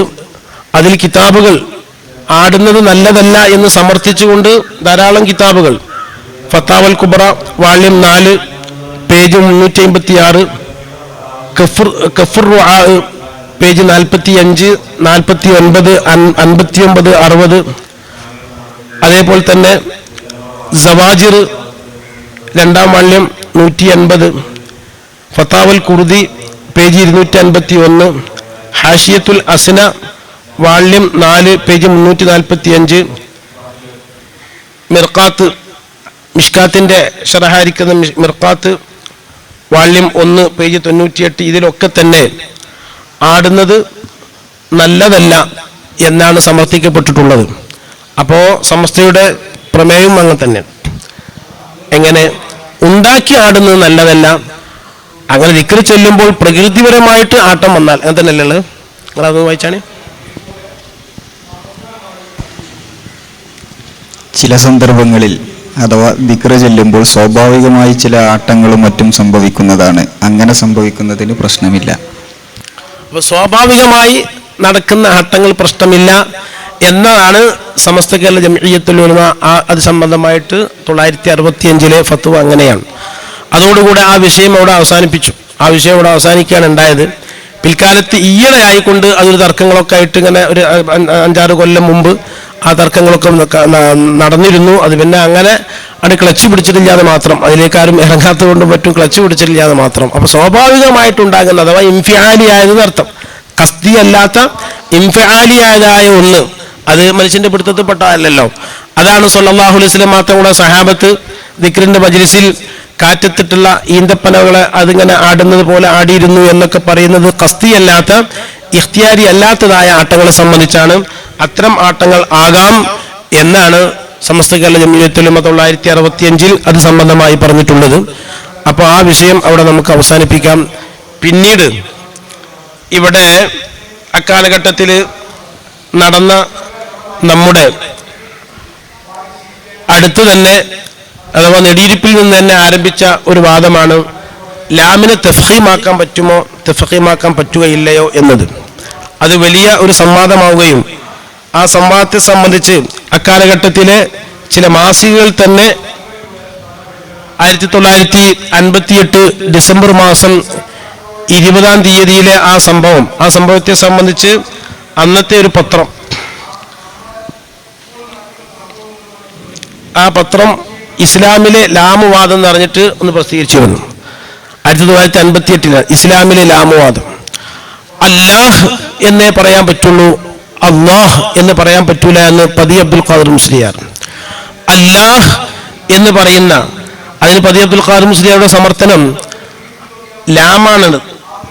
ലാമ് ആ ലാമിനെ തഫ്ഖീമാക്കിയതാണ്. അതുകൊണ്ട് തന്നെ അതിന്റെ മഖ്റജ് ലാമിന്റെ മഖ്റജാണ്. ലാമിന്റെ ഹാഷിയത്തുൽ ലിസാനാണ് അതിന്റെ മഖ്റജ്. ഹാഷിയത്തുൽ ലിസാൻ ആകുന്ന ആ മഖ്റജിൽ നിന്ന് വരേണ്ടത് ലാമാണ്. ആ ലാമിനെ തഫ്ഖീമാക്കുമ്പോൾ അത് ലോദോ ലോഓ ആയി മാറും. അപ്പൊ പിന്നെ ബുത്തലാനുസ്ലാത്ത് സംഭവിക്കും. അതുകൊണ്ട് തഫ്ഖീമാക്കാൻ പറ്റൂല എന്നായിരുന്നു പതി ഉസ്താദിന്റെ വാദം. ആ വാദപ്രതിവാദം നടന്നത് നെടിയിരിപ്പിൽ ചുങ്കത്ത് വെച്ചായിരുന്നു. നമ്മുടെ നെടിയിരിപ്പിൽ ചുങ്കത്ത് വെച്ചായിരുന്നു ആ വാദപ്രതിവാദം നടന്നത്. ബഹുമാനപ്പെട്ട AP ഉസ്താദിനോട് ഞാൻ ഒരിക്കൽ അതിനെപ്പറ്റി പറഞ്ഞപ്പോൾ AP ഉസ്താദ് പറഞ്ഞു, അതൊരു വാദപ്രതിവാദമല്ലല്ലോ പറഞ്ഞു, അതൊരു ബഹ്സല്ലേ പറഞ്ഞു. ശരിയാണ്, അതൊരു ബഹ്സാണ്, അതിനെപ്പറ്റി വാദപ്രതിവാദം എന്ന് പറയാൻ പറ്റൂല. ആ വാദപ്രതിവാദം കഴിഞ്ഞിട്ട് നേരെ മഹാനായ പതി ഉസ്താദ് കോഴിക്കോട് റങ്കൂൺ ലോഡ്ജിൽ പോയി അവിടെ നിന്ന് മരിക്കുകയത്. പിന്നെ പതി ഉസ്താദ് ജീവിച്ചിട്ടില്ല. അന്ന് പതി ഉസ്താദിന് 39 വയസ്സാണ്. 29ാമത്തെ വയസ്സിലാണ് പതി ഉസ്താദ് മലബാറിലേക്ക് വരുന്നത്. 29ാമത്തെ വയസ്സിൽ പതി ഉസ്താദ് മലബാറിൽ വന്നു. 10 കൊല്ലം മലബാറിൽ സുന്നത്ത് ജമാഅത്തിന് വേണ്ടി വാദിച്ചു. നമ്മുടെ ഈ കുറുപ്പത്ത്, കൊണ്ടോട്ടി കുറുപ്പത്ത്, ആ പാടത്ത് വിശാലമായ പന്തല് കെട്ടിയിട്ട് ദിവസങ്ങളോളം മുഹീദ്ദീൻമാല സത്യസമ്പൂർണമാണ് എന്ന് മഹാനവറുകൾ സ്ഥാപിച്ചത് പതി ഉസ്താദിന്റെ ആദ്യത്തെ വരവിലാണ്. പിന്നീട് ഈ വിഷയം വരാൻ തന്നെ കാരണം എന്ന് വെച്ചാൽ, ഈ ഒരു തർക്കം വരാനുള്ള കാരണം, പതി ഉസ്താദ് നമ്മുടെ നെടിയിരിപ്പിലും ഈ പരിസരത്തൊക്കെ വന്നപ്പോൾ പതിന്റെ കൂടെ ഒരു പതിന്റെ ഖാദിമായിട്ടൊരാളുണ്ടായിരുന്നു. അയാളുടെ പേര് കുട്ടിപ്പതി എന്നായിരുന്നു. അവർക്ക് നെടിയിരിപ്പേര് ചുങ്കത്തേര് ഇവരൊക്കെ പേര് വെച്ചത് കുട്ടിപ്പതി എന്നായിരുന്നു. പഴയ ആൾക്കാരൊക്കെ പറയുന്നത് കുട്ടിപ്പതി. ഈ കുട്ടിപ്പതി എന്ത് ചെയ്യുന്നു വെച്ചാൽ, അദ്ദേഹം പരിസര പ്രദേശത്തുള്ള നിസ്കാരപ്പള്ളിയിലും മറ്റൊക്കെ പോയിട്ട് ക്ലാസ് എടുക്കും. ആ ക്ലാസ് എടുക്കുന്ന അവസരത്തിൽ ഈ കുട്ടിപ്പതി ഉണ്ടാക്കിയ പ്രശ്നമാണ്. അദ്ദേഹം പറഞ്ഞു അള്ളാഹ് എന്ന് പറയാൻ പാടില്ല, അല്ലാഹ് എന്നേ പറയാൻ പറ്റുള്ളൂ എന്ന് അദ്ദേഹം പറഞ്ഞു. അവിടെ നിന്നാണ് ഈ പ്രശ്നം ഉത്ഭവിച്ചിരിക്കുന്നത്. ആ പ്രശ്നം വല്ലാതെ കൂടി അത് വാദപ്രതിവാദത്തിലേക്ക് എത്തിയപ്പോൾ പതി റഹ്മത്തുള്ളാഹിന്റെ വാദം ഇതാണ്. അത് തഫ്ഖീമാക്കി കഴിഞ്ഞാൽ, പതി ആദ്യം തന്നെ ചോദിച്ചത്, ആ ചോദ്യങ്ങളൊക്കെ ഇതിലുണ്ട്, ചോദിച്ചത് അത് തഫ്ഖീമാക്കുന്നതിന്റെ ഹുക്കം എന്താണെന്നാണ് ചോദിച്ചത്. തഫ്ഖീമാക്കുന്നതിന്റെ ഹുക്മ് അഹ്കാമുൽ ഖംസ അല്ലെങ്കിൽ അഹ്കാമു സിത്ത, ഇതിൽ നിന്നിട്ട് ഏതിലാണ് അത് പെടുക എന്ന് പറഞ്ഞപ്പോൾ അതിന് മറുപടി വുജൂബാണെന്ന് പറഞ്ഞു. അപ്പൊ വുജൂബ് എന്ന് പറഞ്ഞപ്പോൾ പതിന്റെ രണ്ടാമത്തെ ചോദ്യം, ഒഴിച്ചാൽ കുറ്റമുള്ള അർത്ഥത്തിലുള്ള വുജൂബാണോ, അതല്ല സാധാരണഗതിയിൽ ചെയ്യേണ്ടതാണ് എന്ന് മുഹദ്ദിസീങ്ങളൊക്കെ പറയുന്ന വുജൂബാണോ അത്? അപ്പോ അതിന്റെ ഇബാറത്ത് മഹാന ഫത്ഹുൽ ബാരിയിൽ നിന്നിട്ടാണ് ഇബാറത്ത് എടുത്ത് ഉദ്ധരിച്ചത്. ഫത്ഹുൽ ബാരിയിൽ പറയുന്ന ഇബാറത്തിന്റെ ആ വുജൂബിനിക്ക് ഫുഖഹാ പറഞ്ഞ വുജൂബിന്റെ മാന കൊടുക്കാൻ പറ്റൂല. അത് ഖുർആന്റെ അടുക്കലുള്ള ഒരു വുജൂബാണ്. ശർഈയായ അഹ്കാമുൽ ഖംസ അല്ലെങ്കിൽ അഹ്കാമു സിത്തയിൽപ്പെട്ടതായ ശർഈയായ വാജിബല്ല. നമ്മൾ ജമുൽ ജവാമിലൊക്കെ പറഞ്ഞ മാതിരിയുള്ള ആ വാജിബല്ല അത്. അപ്പൊ അതുകൊണ്ടിട്ട് അത് വുജൂബാണെന്ന് പറയാൻ പറ്റൂല. അത് തഫ്ഖീമാക്കുന്ന ഘട്ടത്തിൽ ഇങ്ങനെ ഒരു സംഭവം ഇവിടെ വരും. അത് ഉച്ചാരണം വാദിൻ്റെതോ അല്ലെങ്കിൽ വാഇൻ്റെതോ ആയി മാറും. അതുകൊണ്ട് പാടില്ലെന്ന് മഹാനവറുകൾ വാദിക്കുകയും അങ്ങനെ തഫ്ഖീമാക്കുന്നതുകൊണ്ട് വിരോധമില്ലെന്നും തഫ്ഖീമാക്കണം അത് നിർബന്ധമാണ് എന്ന് പറഞ്ഞിട്ടുണ്ട് എന്ന് പറഞ്ഞിട്ട് അതിനെ എതിർത്തുകൊണ്ടാണ് മഹാനായ ശംസുൽ ഉലമ EK ഉസ്താദും ആ വാദപ്രതിവാദം അവിടെ നടന്നത്. അതിൽ മഹാനായ പതി റഹ്മത്തുള്ളാഹി അലൈഹി ധാരാളം കിതാബുകളുടെ പേരുകൾ ഉദ്ധരിച്ചിട്ടുണ്ട്. മഹാനായ EK ഉസ്താദും ധാരാളം കിതാബുകൾ ഉദ്ധരിച്ചിട്ടുണ്ട്. പക്ഷെ അതൊരു തീരുമാനമാവാതെ പിരിയ ചെയ്തത്. ലാസ്റ്റ് ഏതായിട്ടില്ല, തീരുമാനമായിട്ടില്ല. മഹാനായ EK ഉസ്താദും കൂടെയുള്ള ആൾക്കാരൊക്കെ പറഞ്ഞ് ഞങ്ങൾക്ക് തിരക്കുണ്ട്, ഞങ്ങൾക്ക് വേഗം പോകാനുണ്ട്, അതുകൊണ്ട് ഞങ്ങൾ പോവുകയാണ് എന്ന് പറഞ്ഞിട്ടാണ് ആ പരിപാടി അവിടെ നിർത്തിവെച്ചത്. ഇതിൽ തന്നെ അവസാനമായി പറയുന്നുണ്ട്, ആ വിഷയത്തിൻ്റെ സമാപനം കുറിച്ചുകൊണ്ട് പറയുന്നുണ്ട്, തെളിവായി രേഖ തരാൻ മറ്റൊരു സമയം നിശ്ചയിക്കുകയല്ലാതെ നിവൃത്തിയില്ല. ഞങ്ങൾക്കെല്ലാവർക്കും പോകേണ്ടതായി ഓരോ അടിയന്തര ആവശ്യങ്ങൾ ഉണ്ട്. അതിനെ തുടർന്ന് സംഭാഷണം മറ്റൊരു ദിവസത്തേക്ക് നിർത്തിവെച്ചിരിക്കുകയാണെന്ന് പറഞ്ഞ് ആണ് പിരിയ ചെയ്തത്. ആ പിരിയലിൽ മഹാനായ പതി ഉസ്താദ് നെടിയിരുപ്പ് ചുങ്കത്ത് വെച്ചിട്ട് നല്ല ജനം കൂടിയിരുന്നതാണ്. അതിൽ കൂടിയ ആൾക്കാരൊക്കെ ഞാൻ കണ്ടിട്ടുണ്ട്. കൂടിയ ആൾക്കാരൊക്കെ ഞാൻ ചോദിച്ചപ്പോൾ നല്ല ജനം കൂടിയിരുന്നു. പതി ഉസ്താദിൻ്റെ ഒരു ദുആ, അല്ലാഹുവേ എന്നെ ഇനി ആവശ്യമില്ലെങ്കിൽ എന്നെ നീ വിളിക്കണമേ എന്ന്. എല്ലാവരും ആമീൻ പറഞ്ഞു. അതിന് മാന മനസ്സിലാക്കാതെ എല്ലാവരും ആമീൻ പറഞ്ഞു. എന്നെ ഇനി ഇവിടെ ആവശ്യമില്ലെങ്കിൽ എന്നെ നീ നിന്നിലേക്ക് വിളിക്കണമേ എന്ന് പറഞ്ഞിട്ട് ദ്വായം ദ്വാരന്നിട്ട് അങ്ങനെ റംഗുൾ ലോഡ്ജിൽ പോയിട്ടാണ് പതി റഹ്മത്തുള്ളാഹി അലൈഹിയുടെ വഫാത്ത് ഉണ്ടായത് എന്നാണ് പറയപ്പെടുന്നത്. അപ്പോൾ തഫ്ഹീമാക്കാൻ പറ്റുമോ ഇല്ലയോ എന്നതായിരുന്നു അവിടെ തർക്കം. അതും ഒരു തീരുമാനമാവാതെ അങ്ങനെ പോയിക്കുകയാണ്. ഇപ്പോഴും പതി റഹ്മത്തുള്ളാഹി അലൈഹി മറപെട്ട് കിടക്കുന്ന ഓച്ചിറ ജുമാഅത്ത് പള്ളിയിൽ അല്ലാഹു അക്ബർ അല്ലാഹു അക്ബർ എന്നാണ് പറയുന്നത്. ഇപ്പോഴും അവിടെ അങ്ങനെ തന്നെയാണ്, അല്ലാഹു അക്ബർ അല്ലാഹു അക്ബർ എന്നാണ്. ഞാൻ നേരത്തെ പറഞ്ഞില്ലേ ജഹർ വിവാദം, നന്നമ്പ്ര ജുമാഅത്ത് പള്ളിയിൽ ഇപ്പോഴും ജഹറാണ്. അവിടെ എപ്പോഴും ജഹറാക്കിയിട്ടാണ് ഇപ്പോഴും അവിടെ ഉള്ളത്. അപ്പോൾ ഓരോ സ്ഥലത്തുള്ള വാദപ്രതിവാദത്തിൻ്റെ ആധാറുകൾ പലയിടത്തും ഇപ്പോൾ നിലനിൽക്കുന്നുണ്ട്. ഇൻഷാ അല്ലാഹ് സമയം ആയതുകൊണ്ട് ഞാനിവിടെ അവസാനിപ്പിക്കുകയാണ്. അല്ലാഹു സുബ്ഹാനഹു വ തആല നമ്മുടെ ഉലമാ, കഴിഞ്ഞു പോയ ഉലമാ, അവരൊക്കെ ഹക്ക് ഇവിടെ ഇദ്ഹാർ ചെയ്യുവാൻ വേണ്ടി, ഹക്ക് സ്ഥിരപ്പെടുത്തുവാൻ വേണ്ടിയായിരുന്നു വാദപ്രതിവാദങ്ങളൊക്കെ നടത്തിയത്. അവരുടെ എല്ലാ സേവകളും അള്ളാഹു സ്വീകരിക്കുമാറാകട്ടെ. മസലകൾ തഹ്ഖീഖാക്കി മനസ്സിലാക്കാനുള്ള തൗഫീഖ് അള്ളാഹു സുബ്ഹാനഹു വ തആല നമുക്ക് നൽകി അനുഗ്രഹിക്കുമാറാകട്ടെ. ഇങ്ങനെ ഒരു ചർച്ചയിൽ അവസരം നൽകിയ BKF-ന്റെ ഭാരവാഹികൾക്കും ബന്ധപ്പെട്ടവർക്കും അള്ളാഹു സുബ്ഹാനഹു വ തആല വലിയ പ്രതിഫലം നൽകി അനുഗ്രഹിക്കുമാറാകട്ടെ.